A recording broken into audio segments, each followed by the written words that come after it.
The final battle began just as the sun rose over the broken cities of Kepler 442b, and Jake Sullivan could feel the planet trembling beneath his feet as the Devourer ships descended from orbit.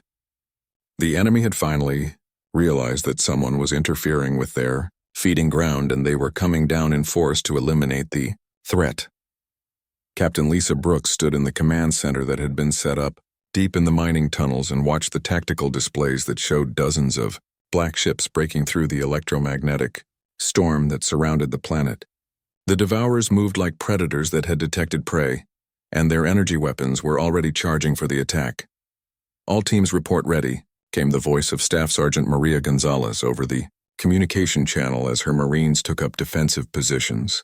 Throughout the tunnel system, Elder Vex stood beside Lisa with tears in his ancient eyes as he watched the human soldiers preparing to fight for people they had never met before the rescue mission began. In his long life, he had never seen such dedication from any species, and he finally understood why humans had a reputation for never abandoning those who needed help. Dr. Ellen White was monitoring the quantum field generators from her science ship in orbit, while Chief Engineer Pete Johnson made final adjustments to the crystal network deep underground. The scrambling system was ready, but they would only get one chance to activate it before the Devourers realized what they were trying to do. "Enemy ships are approaching tunnel entrance 7, reported Lieutenant Nancy Kim from her position near the surface. "They are using some kind of deep penetration scanners." The Devourers had learned from their previous encounters with underground resistance and were now actively hunting for anyone hiding beneath the surface. Their sleek black ships hovered over the mining sites while energy beams probed deep into the rock looking for signs of life. Jake was positioned at one of the main crystal amplification nodes with Zelthian engineer Kex and a team of volunteers who would help coordinate the activation of the planet-wide jamming system. The crystal formation around them glowed with stored energy that would soon be unleashed against the enemy ships above. "Crystal network is showing full power on all nodes," Kex reported as he monitored the alien technology that would make their desperate plan possible. "We are ready to activate on your command." Captain Brooks took a deep breath and opened a communication channel to all human ships and ground teams. This was the moment that would determine whether the rescue mission succeeded or failed like so many others before it. Everything depended on human determination and ingenuity working together with Zelthian crystal technology. "All teams, this is Brooks," she announced in a voice that carried absolute confidence. "Activate scrambling system in 3 seconds." The countdown seemed to last forever as Jake watched the displays showing Devourer ships moving closer to the tunnel entrances. At exactly the right moment, Elder Vex placed his hand on the crystal activation panel and the entire planet began to glow with energy that had never been seen before in the galaxy. The effect was immediate and devastating to the Devourer ships. The quantum scrambling field generated by the crystal network created massive interference with their energy-draining technology, and for the first time in months their ships became visible on normal sensors. The black holes that had seemed to absorb all light suddenly appeared on every scanner in the system. "Target lock acquired," came the voice of Captain Roy Martinez from the Big Texas as his cargo ship opened fire with conventional kinetic weapons that the Devourers could not drain. Human fleet struck with everything they had while the enemy ships were blind and confused. Chemical explosives that did not rely on energy fields tore through Devourer hulls that had no defense against old-fashioned human weapons. Nuclear missiles that had been useless against energy-draining technology suddenly became devastating weapons of war. Jake watched the tactical display as Devourer ships began exploding across the planet's surface. The enemy vessels that had seemed invincible just moments before were now helpless against human weapons that used principles the Devourers had never encountered.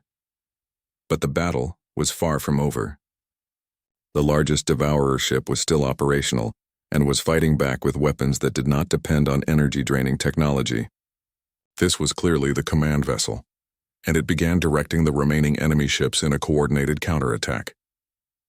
"Maria, we need someone to get to the surface and target that command ship directly," Captain Brooks ordered over the communication channel. Staff Sergeant Maria Gonzalez led a strike team of humans and Zelthians up from the deep tunnels while the battle raged overhead. They carried portable quantum scramblers that could project the jamming field directly at enemy ships and disable their technology at close range. The journey to the surface was dangerous as Devourer ground forces had landed near several tunnel entrances and were trying to fight their way underground. Maria and her team had to battle through enemy soldiers that moved like shadows and used weapons that could drain energy from human equipment. Jake joined the strike team along with Nancy Kim and Kex as they fought their way up through the mining complex toward the surface. The Zelthian engineer was carrying a crystal amplifier that would boost the portable scramblers to maximum effectiveness against the command ship. They reached the surface just as the Devourer command vessel was positioning itself directly over the main mining complex. The huge ship was trying to use some kind of massive energy weapon to collapse the tunnel system and bury all the survivors underground. "Now, Kex," Maria shouted as her team set up the portable scramblers in a defensive circle around the crystal amplifier. The young Zelthian engineer activated the amplifier and directed its full power at the command ship hovering overhead. The quantum jamming field struck the enemy vessel like a bolt of lightning, and its entire electrical system shut down completely. The massive Devourer ship simply fell out of the sky and crashed into the ruins of the mining complex, with an explosion that shook the entire planet. Secondary explosions from the ship wreckage lit up the sky as ammunition and fuel supplies detonated in chain reactions. With their command structure destroyed, the remaining Devourer ships began to retreat from the system. The quantum jamming field had robbed them of their main advantage, and they could not fight against conventional human weapons. For the first time in galactic history, the mysterious enemy had been defeated in battle. Jake stood on the surface of Kepler 442b and watched rescue ships from across the galaxy arriving to help evacuate the Zelthian survivors. Word of the human victory had spread quickly through space, and every species wanted to learn how the Devourers had finally been beaten. Elder Vex approached Captain Brooks with the other surviving leaders of the colony. The old Zelthian could barely speak through his emotions as he tried to express his gratitude to the humans who had saved his people. "We thought no one was coming," Vex said as tears ran down his face. "We thought the galaxy had forgotten us." Lisa Brooks smiled as she watched human medics working alongside doctors from a dozen different species to treat Zelthian children who would now grow up free from the shadow of the Devourers. Human engineers were already helping to rebuild the colony infrastructure and sharing the quantum scrambling technology with all the species that wanted it. "Humans do not forget," Brooks replied, "and we do not leave people behind no matter how hopeless the situation looks." The victory at Kepler 442b became the turning point in what historians would later call the Devourer War. Human tactics and technology, shared freely with all galactic species, finally gave the galaxy a weapon against an enemy that had seemed unstoppable for so long. But more importantly, the rescue mission established humanity's reputation throughout the stars as the species that would come when others fled and would fight when others gave up. The message spread across the galaxy through official diplomatic channels and whispered conversations in spaceport bars. Everywhere, when civilizations faced extinction and hope seemed lost, they only had to hold on a little longer because help was coming. The humans were coming, and they always did. They had proven it at Kepler 442b, and they would prove it again wherever people needed saving. Jake Sullivan looked up at the stars that night and knew that the galaxy was a safer place because humans refused to abandon those who needed help. It was what made them different from every other species, and it was what would make them great. The surface of Kepler 442b looked like a war zone from the worst nightmares. Jake Sullivan followed Staff Sergeant Maria Gonzalez and her rescue team through the ruins of what had once been a beautiful Zelthian city. The crystal buildings that the aliens loved to build were now nothing but broken glass scattered across empty streets. Vehicles sat abandoned where their owners had left them when the attack began, and personal belongings were scattered everywhere, telling the story of people who had to run for their lives. Maria was a tough woman who had seen combat on a dozen different worlds, but even she looked disturbed by the destruction around them. She carried her rifle ready for trouble and moved carefully through the debris while scanning for any signs of the enemy. Her team of 6 Marines followed behind her in a tight formation that would let them respond quickly to any threat. Voidlore. "Energy readings from underground are getting stronger," reported Corporal Danny Lee as he checked his scanner. "The life signs are definitely coming from the mining tunnels." Jake was carrying medical supplies and communication equipment that would be needed to establish contact with any survivors they found. The backpack was heavy, but he barely noticed the weight because his attention was focused on finding a way into the tunnel system that honeycombed the planet beneath their feet. They found the entrance to the main mining complex behind a pile of rubble that had once been an administration building. The heavy metal doors were sealed shut and covered with Zelthian writing that none of the humans could read. Maria used a small explosive charge to blow the locks, and the doors swung open to reveal a dark tunnel that stretched down into the depths of the planet. The team activated their helmet lights and began the long descent into the underground world, where the Zelthian colonists had taken shelter. The tunnels were wide enough for mining equipment to pass through, but the air was stale and filled with the smell of recycled atmosphere systems that were working far beyond their normal capacity. After walking for 20 minutes through the winding passages, they began to hear voices echoing up from the deeper levels. The voices were speaking in the musical language of the Zelthians, and Jake could hear fear and exhaustion in every word, even though he could not understand what they were saying. The first Zelthian they encountered was a young security guard named Kex, who was standing watch at a checkpoint deep in the tunnels. Kex was typical of his species, with pale blue skin and large eyes that could see well in low-light conditions. When he saw the human rescue team approaching, his eyes went wide with surprise, and he called out to others in his own language. Within minutes, they were surrounded by dozens of Zelthian civilians who had been living in the tunnels for 3 months. There were families with children clinging to their parents and elderly miners who looked like they had not slept properly in weeks. Many of them were crying when they realized that someone had finally come to help them. Elder Vex was the leader of the survivors, and he spoke excellent human language from his years of dealing with traders and diplomats. He was an old Zelthian with silver hair and deep lines in his face that spoke of a lifetime of hard work in the mines. When he saw Maria and her team, he fell to his knees and began to weep with relief. "We thought no one was coming," Vex said through his tears. "We thought the galaxy had forgotten about us." Maria helped the old Zelthian to his feet and assured him that humans never forgot people who needed help. She established communication with the ships above ground and began coordinating the rescue operation, while Jake set up a medical station to treat the injured survivors. Elder Vex explained what had happened during the attack 3 months earlier. The enemy ships had appeared without warning from deep space and immediately began attacking the cities on the surface. The Zelthian defense forces had tried to fight back, but their weapons and shields had stopped working when the enemy used some kind of energy-draining technology. "We call them the Devourers," Vex said as he led Jake through the tunnel system to show him where the survivors were living.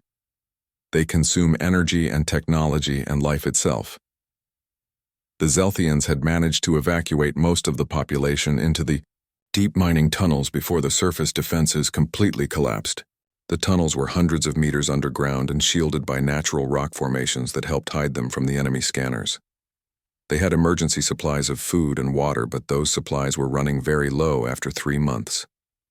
Jake was amazed by how well organized the survivors were despite their terrible situation. They had set up sleeping areas for families and medical stations for the injured. Teachers were still holding classes for the children, and engineers were working around the clock to keep the air recycling systems functioning. Even in the face of complete disaster, the Zelthians had maintained their civilization and taken care of each other. But the situation was desperate. The emergency food supplies would last only 2 more weeks, and the air recycling systems were starting to fail from overuse. Worse yet, the Devourers were patient enemies who seemed content to wait on the surface until the survivors were forced to come out looking for food and fresh air. Lieutenant Commander Alex Turner arrived with reinforcements from the surface and immediately began studying the tactical situation. Alex was a former Marine who specialized in unconventional warfare, and he quickly realized that they were dealing with an enemy unlike any they had faced before. "The Devourers are not just random attackers," Alex explained to the group of survivors and rescuers who had gathered in the main tunnel. "They are systematic in how they operate."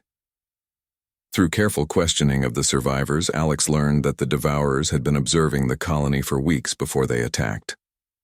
They had studied the population and the defenses and had waited until they understood exactly how to disable all resistance. The attack itself had been perfectly timed to catch the colonists when they were most vulnerable. "They are farmers," Alex said with growing understanding. They let populations grow and develop technology, and then they harvest everything when the time is right. This discovery explained why so many colonies had gone silent in recent years throughout this part of the galaxy. The Devourers were not just threatening Kepler 442b, but were systematically consuming entire sectors of space. They moved from system to system like locusts, stripping away all technology and life, before moving on to the next target. Jake realized that the rescue mission had become something much larger than saving 50,000 Zelthian colonists. If the humans could not find a way to defeat the Devourers, then every species in the galaxy would eventually face the same fate as the people hiding in these tunnels. Captain Brooks contacted the underground base and confirmed that the other human ships were working on a plan to evacuate the survivors. But first they had to find a way to get past the Devourer ships that were still patrolling in orbit around the planet. The enemy had not detected the human rescue mission yet, but they would eventually notice the increased activity on the surface. Elder Vec showed Jake a map of the complete tunnel system that extended for hundreds of kilometers in all directions beneath the planet's surface. The tunnels connected to mining sites where the Zelthians had been extracting the special crystals that were used for faster-than-light travel. The crystals were still there in huge quantities because the miners had been forced to abandon their work when the attack began. These crystals amplify energy signals, Vex explained. We use them in our communication systems and our transportation networks.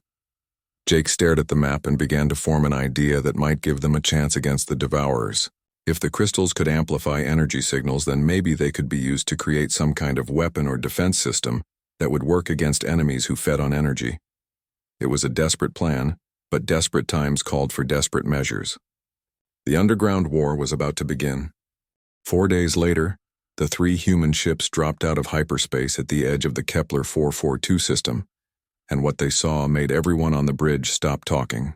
The space around the planet was filled with the broken remains of ships that had tried to rescue the colonists before them. Pieces of metal and debris floated in slow circles around the planet like a graveyard of failed hopes. Jake Sullivan stood behind Captain Lisa Brooks as she studied the scanner readings that showed the full extent of the destruction. The Altarian cruisers that had been sent first were nothing but twisted chunks of metal now. Their hulls had been torn apart by weapons that left strange burn marks unlike anything Jake had ever seen before. The Corvin warships were an even worse condition, with their armor plating melted and fused into unrecognizable shapes. My God, whispered Dr. Ellen White over the communication channel from her science ship. What kind of weapons could do this to Corvin battle armor? Everyone in the human fleet knew that Corvin ships were built like flying fortresses with armor so thick that it could survive direct hits from nuclear weapons. The fact that something had cut through their defenses so easily meant they were dealing with technology far beyond anything the galaxy had seen before. Chief Engineer Pete Johnson was working at his station trying to analyze the energy readings from the debris field. Pete was a big man with calloused hands who could fix any machine ever built, but right now he looked very worried as he studied the data on his screens. Captain, Pete said in his slow voice, these ships were not destroyed by conventional weapons. What do you mean? Lisa asked as she walked over to look at his readings. The energy signatures show that something drained the power from these ships before destroying them. Pete explained, their fusion reactors went cold and their shields failed before they were attacked. Jake felt his stomach drop when he heard this. If the enemy could drain power from ships, then all of their weapons and defenses would be useless. No wonder the previous rescue missions had failed so completely. Lieutenant Nancy Kim was monitoring the communication channels and trying to get any signals from the planet below, but her equipment was having trouble penetrating the strange energy field that surrounded Kepler 442b. The planet was covered in what looked like an artificial storm made of electromagnetic interference that blocked all attempts to scan the surface. The storm is not natural, Nancy reported. It pulses with mechanical precision every 37 seconds. Captain Roy Martinez from the cargo ship Big Texas came on the communication channel with his usual calm voice. Roy had been flying cargo runs through dangerous space for most of his adult life, and very few things could shake his confidence, but even he sounded nervous now. My scanners are showing movement in the storm, Roy said. Something big is moving around in there. As if his words had summoned them, the enemy ships began to appear. They came out of the electromagnetic storm like ghosts materializing from fog. The ships were long and sleek, with hulls so black they seemed to absorb all light that touched them. They moved through space with a grace that was beautiful and terrifying at the same time.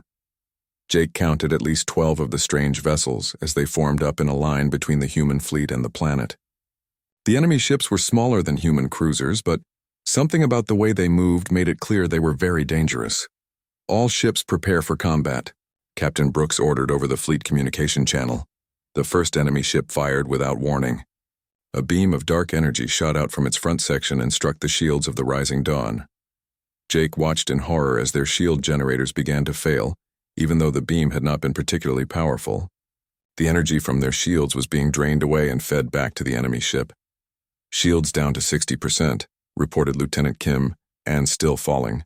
Pete Johnson was working frantically at his engineering station, trying to understand what was happening to their ship.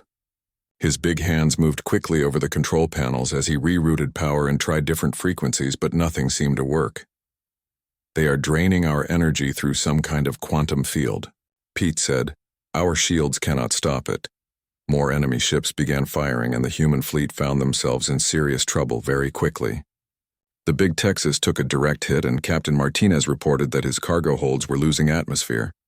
Dr. White on the New Horizon was trying to analyze the enemy weapons, but her science equipment was also being drained of power. Jake watched the tactical display and realized they were about to suffer the same fate as all the previous rescue missions. The enemy ships moved closer with each attack, and their weapons grew stronger as they drained more energy from the human vessels. Then Captain Brooks did something that surprised everyone, including the enemy. Instead of trying to fight back with conventional weapons, she ordered all 3 ships to shut down their main power systems completely. "All ships go dark," she commanded. "Shut down everything except life support and backup fusion cells, Captain." Roy protested over the communication channel. "If we shut down our main power, we will be sitting ducks." "Trust me," Lisa replied. "If they feed on energy, then let's starve them." Jake held his breath as the rising dawn went completely dark around him. All the lights went out except for the dim emergency lighting, and most of the equipment stopped working. The main engines shut down and they began to drift through space like a dead ship. But the plan worked. The enemy ship stopped firing and seemed confused by the sudden lack of energy signatures to target.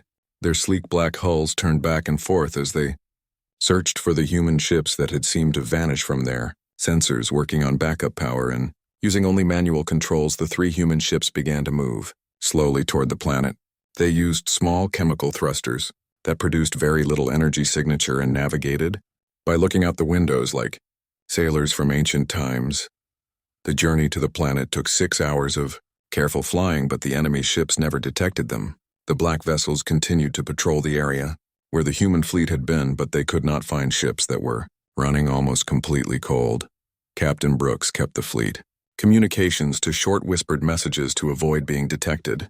Dr. White reported that her passive sensors were picking up life signs from deep underground on the planet's surface.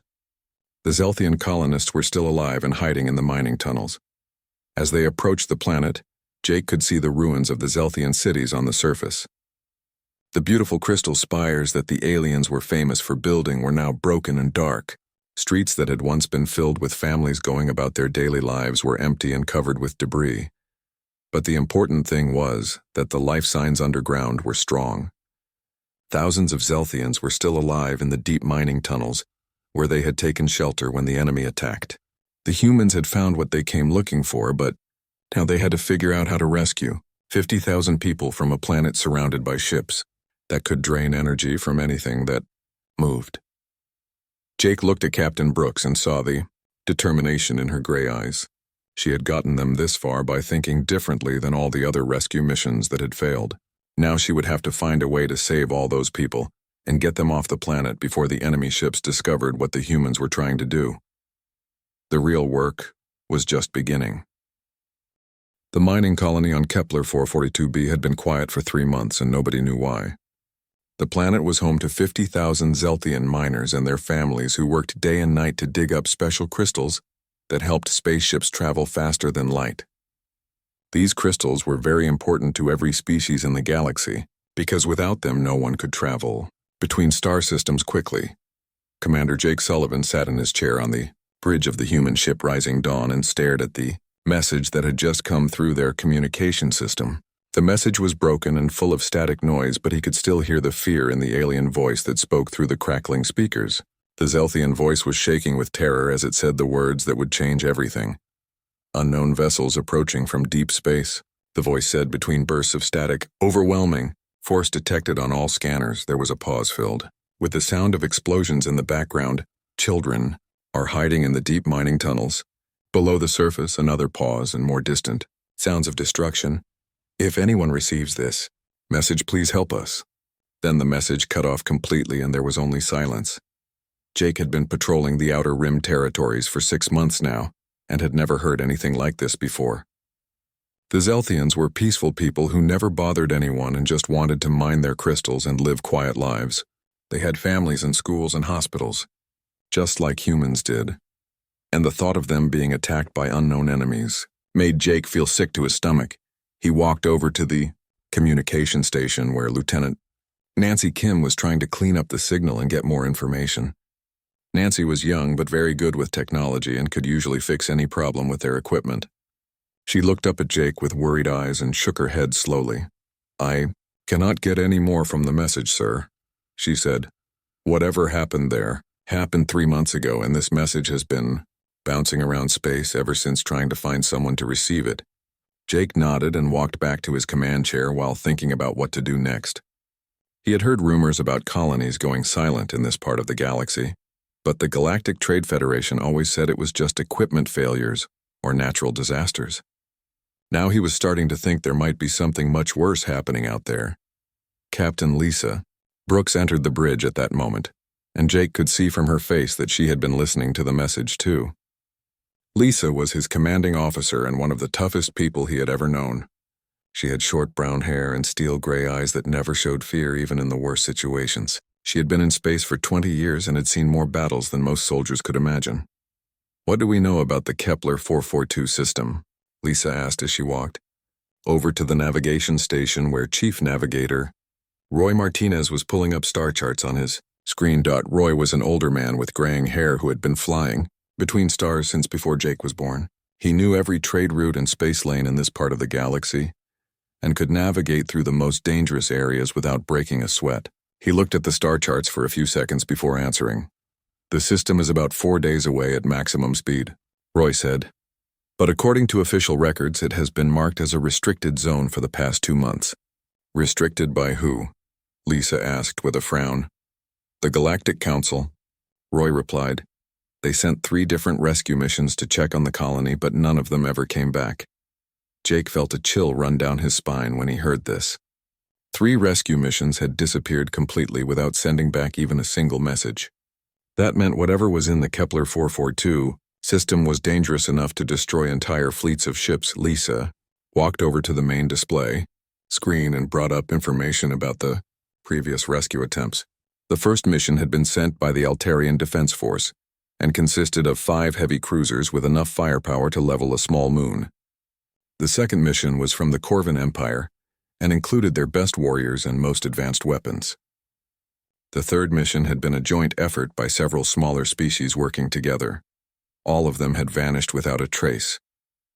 The Altarians declared the system lost to unknown hostiles, Lisa said as she read from the official reports, and the Corvin Empire has established a quarantine zone around the entire area. "What about the Galactic Council?"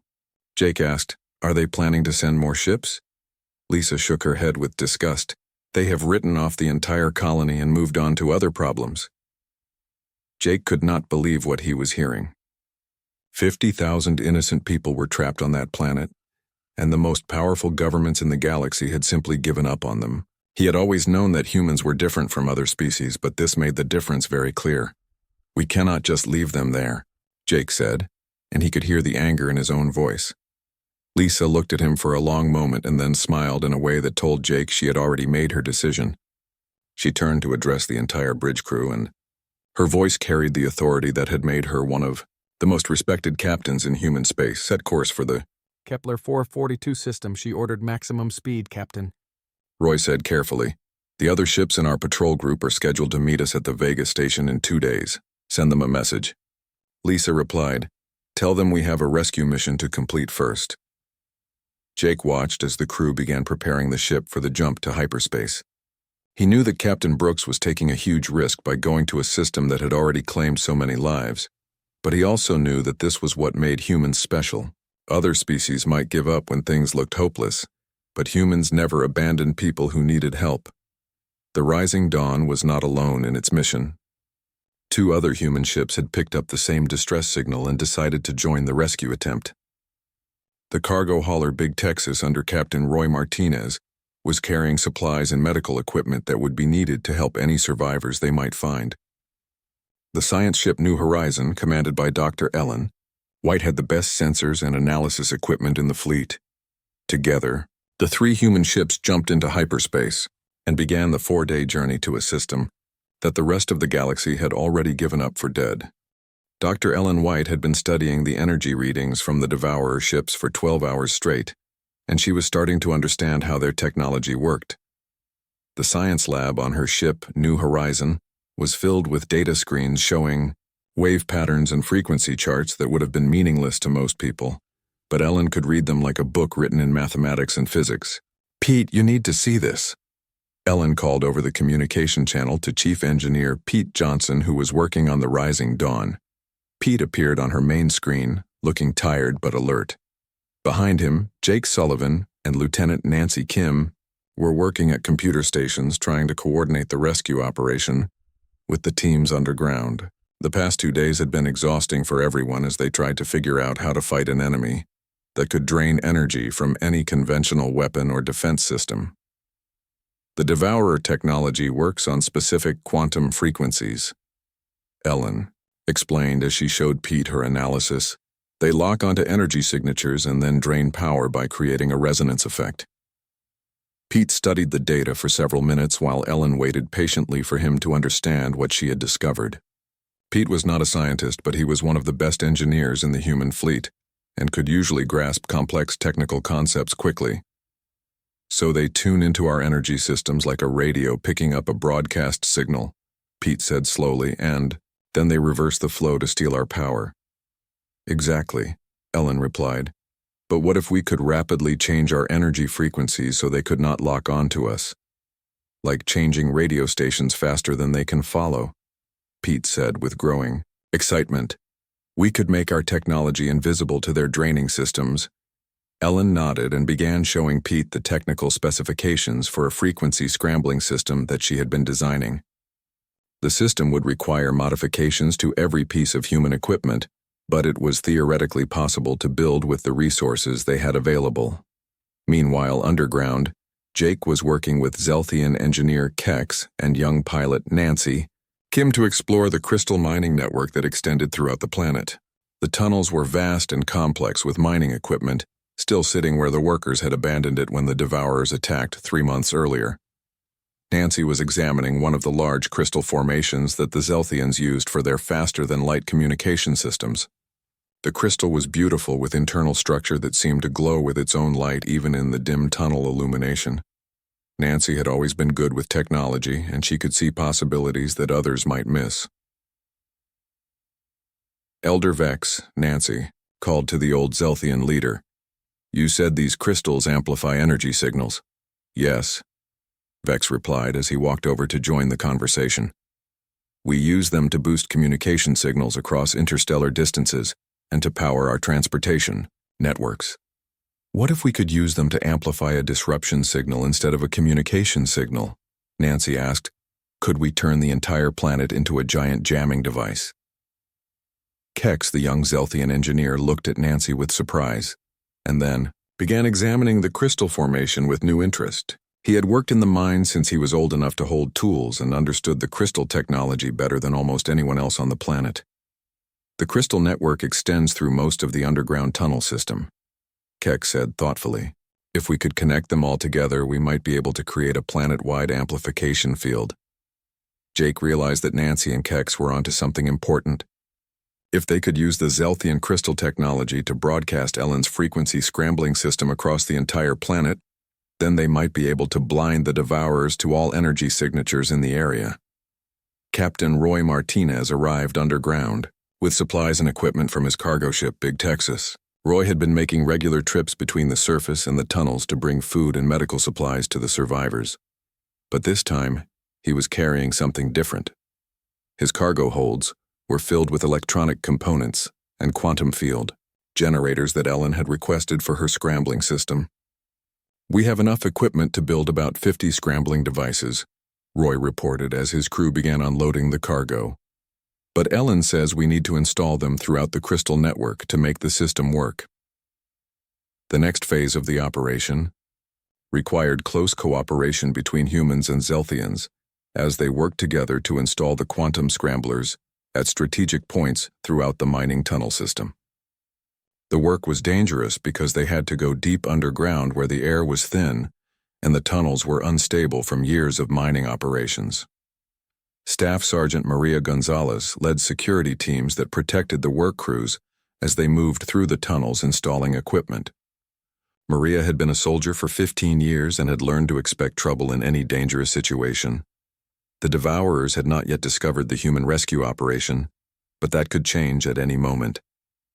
Pete Johnson worked alongside Zelthian engineers to modify the alien crystal technology so it would be compatible with human quantum field generators. The two species used very different approaches to technology, but Pete was good at finding ways to make different systems work together. His big hands were surprisingly gentle as he worked with the delicate crystal formations. "The Zelthian crystals are much more sophisticated than our equipment," Pete explained to Jake as they worked in one of the deeper mining chambers. "They can handle frequency ranges that our systems cannot even detect." Elder Vex was amazed by how quickly the humans had grasped the principles of Zelthian crystal technology and found ways to improve upon it. In just 2 days, the rescue team had accomplished modifications that would have taken Zelthian engineers months to develop. "Your species approaches problems very differently than we do," Vex observed as he watched Pete install a quantum scrambler. "You are willing to take risks and try solutions that we would consider too dangerous." "Sometimes dangerous solutions are the only ones that work," Jake replied as he helped Pete connect the scrambler to the crystal network. Dr. Ellen White was coordinating the technical aspects of the operation from her ship while monitoring Devourer activity in orbit around the planet. The enemy ships were still patrolling in their regular patterns and showed no signs of detecting the human presence, but Ellen knew that would not last forever. "We need to complete the installation within the next 24 hours, Ellen warned. "Over the communication channel, my long-range sensors are detecting more Devourer ships approaching this system." The news that reinforcements were coming added urgency to an already desperate situation. The humans had found a way to fight back against the Devourers, but they needed time to finish building their weapon system. If more enemy ships arrived before the crystal network was ready, then the rescue mission would fail, just like all the previous attempts. Captain Lisa Brooks made the decision to begin evacuating some of the Zelthian survivors, even before the scrambling system was complete. The elderly and injured colonists were loaded onto shuttles and taken up to the human ships while the able-bodied volunteers stayed behind to help finish the installation work. Jake worked through the night with Nancy, Kim, and Kex to complete the final connections in the crystal network. The quantum scramblers had to be precisely calibrated to work with the alien technology, and even small mistakes could cause the entire system to fail. As dawn approached over the devastated surface of Kepler 442b, the humans and Zelthians made final preparations for what everyone knew would be their only chance to defeat the Devourers. The crystal network was ready, and the scrambling devices were in place, but they would only get one opportunity to activate the system before the enemy realized what they were trying to do. The battle for the planet was about to begin, and everything depended on human ingenuity working together with Zelthian technology to create something neither species could have built alone.